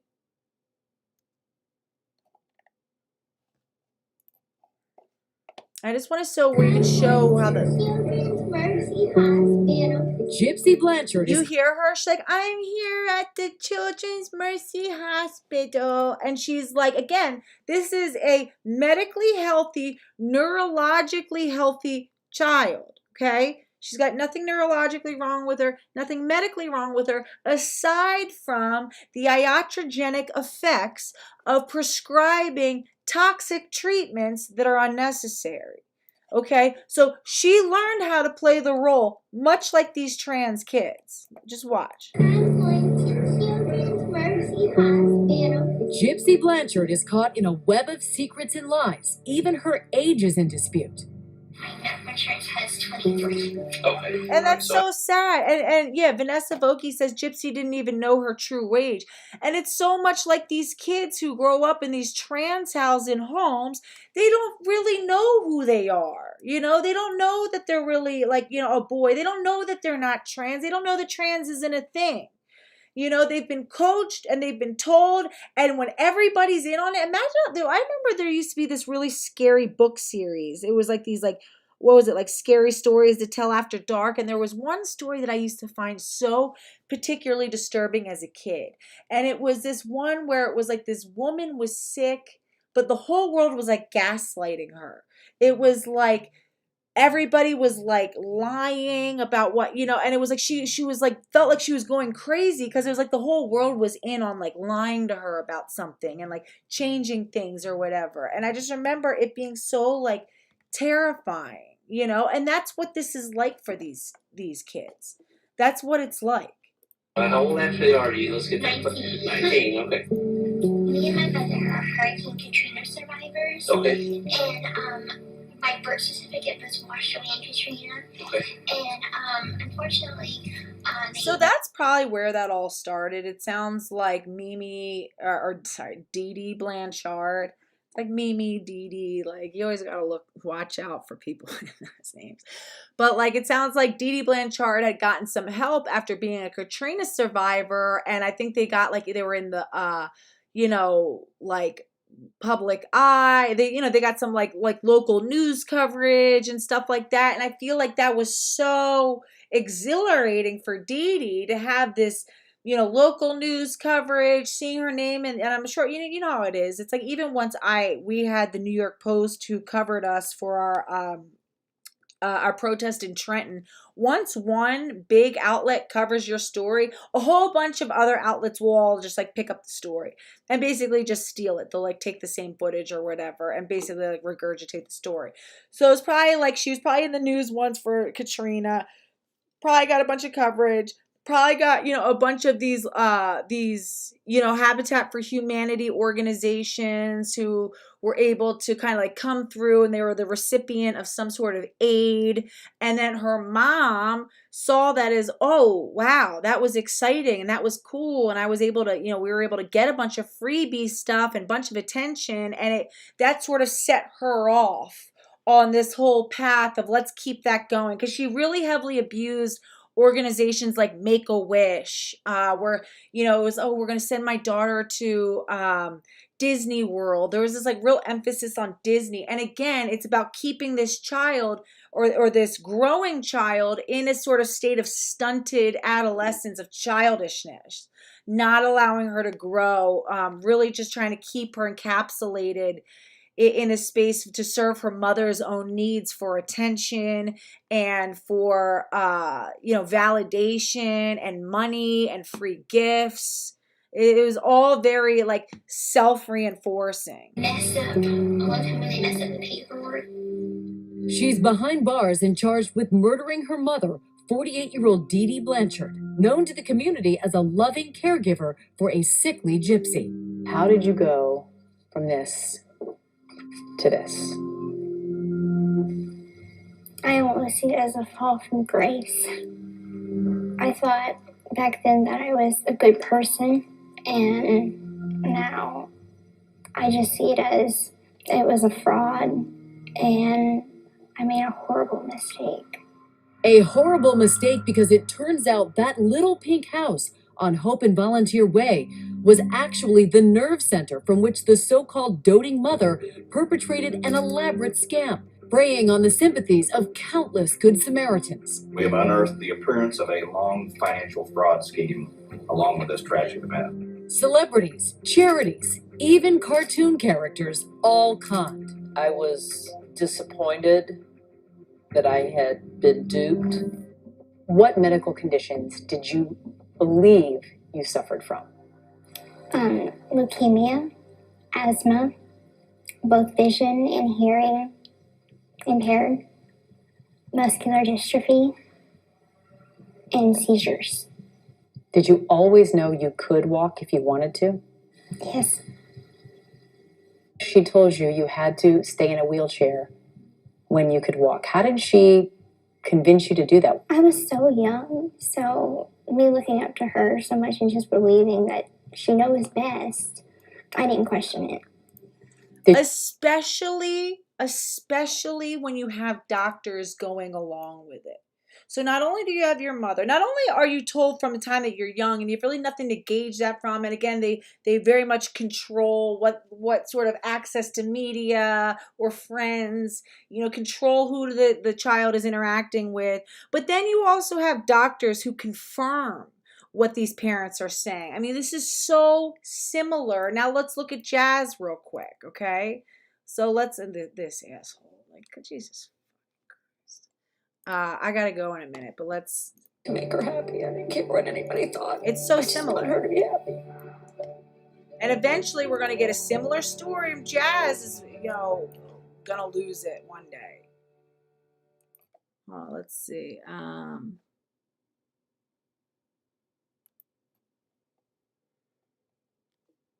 gotta go in a minute. I just wanted to do like one more comparison video of like Jeanette Jennings, Jazz. Let's see.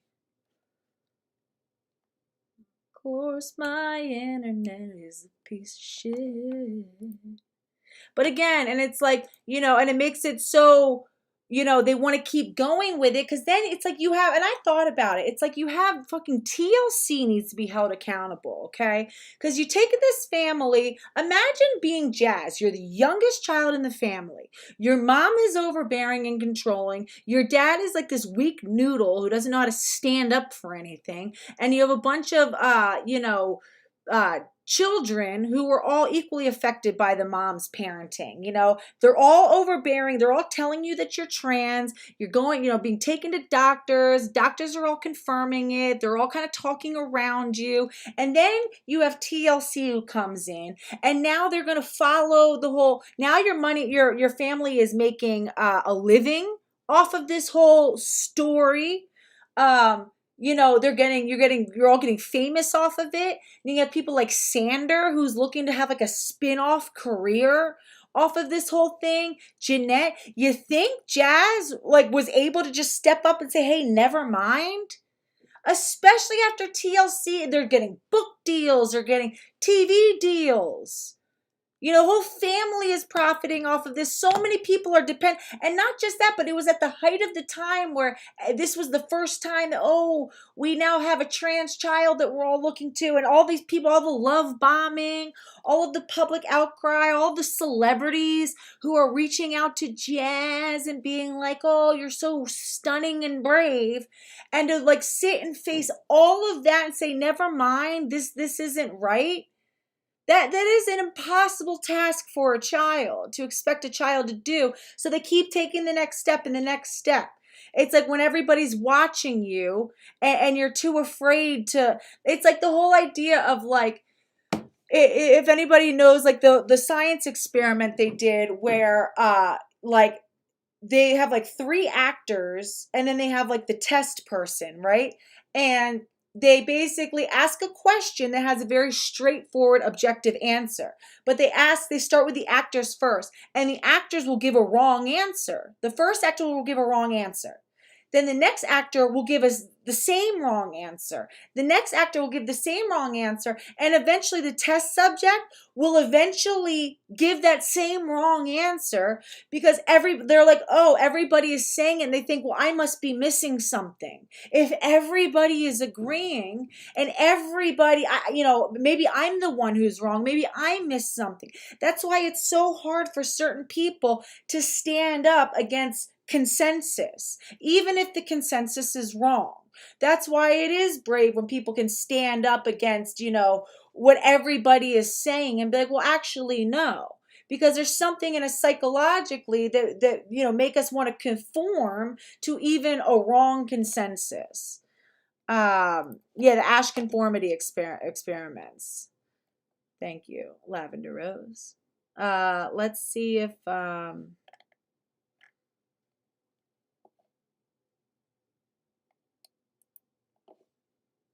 just real quick, and then I gotta go. Hi, I'm Jennifer. And I'm Austin. And we're from Gaithersburg, Maryland. And we love Lidl because of the prices.